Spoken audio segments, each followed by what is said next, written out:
Bahas apa Mas? Gak bahasa apa-apa, silaturahmi. Adapun kedatangan beliau itu hanya sifatnya silaturahmi saja dan meminta doa kepada Abuya.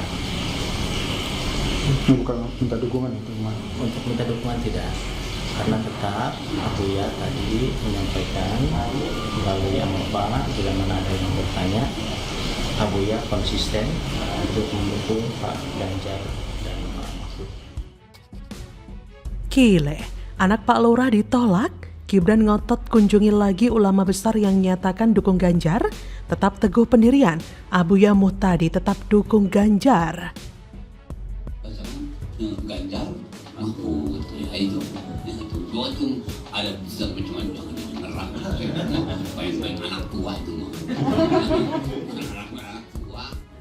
Ya, seorang ulama karismatik dari daerah Banten, Abuya Muhtadi, yang jauh-jauh datang dari Banten untuk menyemangati perjuangan dari tim pemenangan Ganjar Mahfud. Nah, hari ini beliau menyampaikan secara langsung yang tentunya memberi semangat besar bagi kami, menjadi sebuah kekuatan besar bagi kami di tim pemenangan Ganjar Mahfud. Halo, selamat datang di channel Redaksi Jurnal bersama JJ. Ketua Umum Majelis Muzakaroh Muhtadi Cidahu Banten, Kiai Baden Hasan, mengatakan Abuya Muhtadi sebagai ulama di Banten mendukung pasangan Ganjar Mahfud di Pilpres 2024. Kedatangan ke kantor pemenangan Ganjar Mahfud tadi malam dan kesediaan menjadi penasihat pemenangan, menurutnya merupakan penegasan posisi Abuya Muhtadi. Badan mengatakan kesediaan Abuya menjadi penasihat TPN Ganjar Mahfud membantah soal dukungan ke pasangan Prabowo Gibran. Ini terkait video yang beredar yang menyatakan masyarakat agar mendukung Gibran. Ia mengatakan video Abuya soal Gibran itu dipotong konteksnya. Narasi pada video itu katanya terkait keputusan Mahkamah Konstitusi. Abuya, kata dia, mengimbau agar putusan Gibran menjadi cawapres jangan dibikin kado. Melihat manuver yang dilakukan oleh Abuya Muhtadi, cawapres nomor urut 2 Gibran Rakabuming Raka langsung berkunjung ke kediaman ulama karismatik Banten itu, Abuya Muhtadi. Belum diketahui apa yang dibahas dalam pertemuan Gibran dengan Abuya tersebut. Pantauan dari detik.com, Gibran tiba sekitar pukul 19.40 WIB di rumah Abuya Muhtadi Kampung Cidahu, Desa Tanagara, Kecamatan Cadasari, Pandeglang, Banten, Jumat 8 Desember. Gibran tampak mengenakan kemeja biru dan peci hitam. Saat tiba di lokasi, Gibran terlihat menyelami beberapa warga yang berada di lokasi. Setelah itu Gibran langsung memasuki rumah Abuya Muhtadi. Pertemuan itu digelar secara tertutup.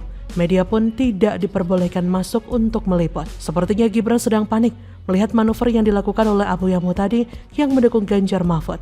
Maka dari itu, ia melakukan kunjungan untuk menegaskan dan mengemis dukungan kepada Abuya. Selain itu, Gibran ini menerapkan apa yang sedang dilakukan oleh bapaknya, yakni mengikuti atau mengekor apa yang calon presiden nomor urut 3 Ganjar Pranowo lakukan dengan menemui Abuya Muhtadi. Namun meskipun begitu, Abuya tidak akan goyah soal pilihan. Ganjar Mahfud tetap menjadi pilihan utama untuk menjadi presiden menggantikan Joko Widodo. Bukan apa atau bagaimana, tapi ini soal kualitas dan pengalaman. Pengalaman sangat dibutuhkan untuk menghadapi pilpres yang sangat sengit dan ketat. Dua capres dan cawapres lain sepertinya sudah sangat siap untuk bertarung di pilpres karena pengalamannya sangat mumpuni. Oleh karena itu, orang yang minim pengalaman akan kewalahan menghadapi pilpres. Hal ini sepertinya dialami oleh Gibran. Menjelang pilpres yang semakin dekat, Gibran melakukan beberapa kecerobohan yang berpotensi menurunkan elektabilitas pasangannya. Dari segi pengalaman, Gibran memang peserta pilpres yang paling muda, sehingga dianggap paling minim pengalaman. Beberapa waktu lalu, cawapres nomor urut 2 itu sempat keliru menyebut ibu hamil membutuhkan asam sulfat untuk mencegah anak stunting. Padahal, asam sulfat merupakan zat kimia berbahaya, salah satunya penggunaan untuk aki mobil. Seharusnya, Gibran menyebut asam folat yang bermanfaat bagi ibu hamil. Kemudian Gibran tidak hadir ketika diundang debat oleh kelompok masyarakat dan beberapa stasiun televisi swasta. Padahal cawapres lain datang memenuhi undangan. Debat cawapres ini merupakan salah satu metode kampanye untuk menarik suara masyarakat. Kecerobohan Gibran selanjutnya adalah membagi-bagikan susu. Kakak Kaisang Pangarep itu disebut melakukan kampanye di tengah pelaksanaan CFD pada 3 Desember 2023 lalu. Dari sini saja sudah kelihatan bagaimana kualitas Gibran yang sangat kurang itu. Belum lagi cara dia bisa duduk menjadi cawapres yang bisa dibilang sangat haram dan melanggar aturan. Jadi sangat wajar jika elektabilitas dan ketertarikan pada Gibran sangat minim dan bahkan terancam ditinggalkan. Kasian. Bagaimana menurut Anda?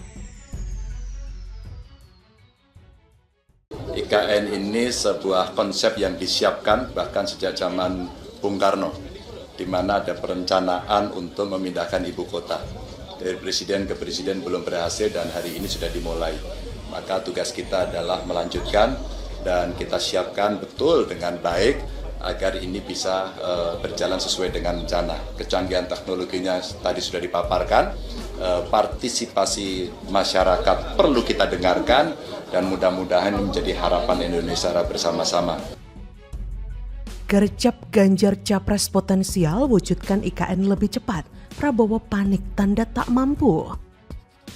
Tapi kalau kita bicara secara rasional soal meneruskan program-program Pak Jokowi yang memang bagus dan bermanfaat bagi rakyat banyak, bicara soal kelanjutan proyek IKN dan hilirisasi, penerus dari Pak Jokowi ini harus punya kemampuan kerja maraton, punya stamina yang tinggi dan satset seperti Pak Jokowi. Penerus Pak Jokowi nggak boleh gampang capek dan lemah secara fisik, nggak boleh gemoy dan letoy, dan nggak boleh gampang marah-marah juga. Halo, dengar suara JJ lagi di channel Redaksi Jurnal. Kunjungan calon Presiden Ganjar Pranowo ke Ibu Kota Nusantara IKN di Sepaku Kabupaten Panajam Pasar Utara, Kalimantan Timur, Kamis 7 Desember. Kunjungan tersebut semakin membuktikan Capres nomor urut 3 itu mewarisi kesamaan visi dan paling mirip dengan Presiden Joko Widodo. Ketua Dewan Pakar Tim Pemenangan Nasional Ganjar Mahfud, Sandiaga Salahuddin Uno, melihat sosok Ganjar sangat mirip dengan figur Jokowi, bukan Prabowo atau bahkan Anies. Menurut Sandiaga, Ganjar itu merupakan sosok Jokowi versi 3.0 dari segi pendekatan yang sangat dekat dengan rakyat, belusukan, satset, cepat geraknya, yang mana pantas meneruskan kepemimpinan Jokowi selanjutnya. Kunjungan ke IKN merupakan rangkaian dari belusukan yang tidak pernah berhenti dilakukan Ganjar sebagai Capres nomor urut 3. Sejak masa kampanye resmi bergulir, Ganjar terus bergerak satset dari daerah ke daerah, menjangkau Sabang hingga Merauke. Ia mulai kampanye dari Papua, lalu bergerak ke NTT, di hari ke-10 tiba di Kalimantan Timur.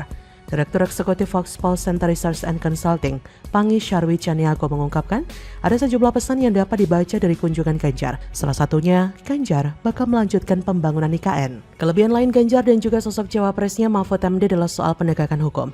Direktur Eksekutif Indopel Ratno Slistianto sebelumnya mengatakan, kandidat potensial yang dapat memperbaiki dan mereformasi hukum dengan baik adalah Ganjar dan Mahfud. Sementara itu, Ketua PBHI Julius Ibrani juga menyoroti perlunya capres-cawapres yang berpengalaman dalam menyehatkan kembali hukum dan politik di Indonesia. Menurutnya, Ganjar Mahfud memiliki pengalaman dalam reformasi hukum, khususnya tentu Mahfud MD yang dianggap mampu mendobrak kebobrokan hukum. Ganjar dengan tegas bahkan mengatakan bahwa ibu kota negara harus dilanjutkan pembangunannya karena sudah ada di undang-undang yang sudah diberlakukan dan sedang berjalan sampai saat ini. Ratusan triliun mungkin ribuan triliun sudah diinvestasikan ke dalam ibu kota negara baru untuk pembangunan infrastruktur supaya istana negara dan juga kantor-kantor pemerintahan seperti kantor-kantor kementerian mulai dibangun. Kalau kita melihat bagaimana pembangunan sudah mulai berjalan dan sudah banyak yang diinvestasikan, tentu Ganjar tidak akan menghentikannya seperti yang dilakukan oleh Prabowo dalam menggagalkan food estate. Ibu kota negara akan dilanjutkan oleh Ganjar dan tidak bakal dilanjutkan oleh Prabowo karena Prabowo nggak punya kemampuan untuk itu. Hanya Ganjar yang mampu melanjutkan pembangunan ibu kota dan kita melihat bagaimana Jokowi dan seisi istananya seharusnya tenang di dalam menghadapi dan menerima juga menyambut juga memberikan tongkat estafet kepada Ganjar sebagai penerus bangsa ini. Prabowo mendidih dan tidak karuan paniknya melihat Ganjar begitu luar biasa melakukan kampanye di ibu kota negara. Pendukungnya juga mulai terkentut-kentut dan sakit perut berak-berak. Sedangkan relawannya Ganjar begitu optimis dan tenang bagaimana Ganjar akan meneruskan program kerja yang terbaik untuk negara ini. Bahkan Ganjar dengan lantang juga mengatakan pembangunan IKN harus melibatkan masyarakat setempat agar keberadaan ibu kota tidak menggerus budaya dan masyarakat adat. Keterlibatan masyarakat lokal menurut Ganjar juga harus dilakukan secara jangka panjang dan mereka harus mendapatkan kemudahan akses pendidikan dan kesehatan. Inilah bukti jika Ganjar bukan hanya orang yang bisa kerja, tapi juga dekat dengan rakyatnya. Ganjar juga taat pada konstitusi dan undang-undang yang berlaku. Bagaimana menurut Anda?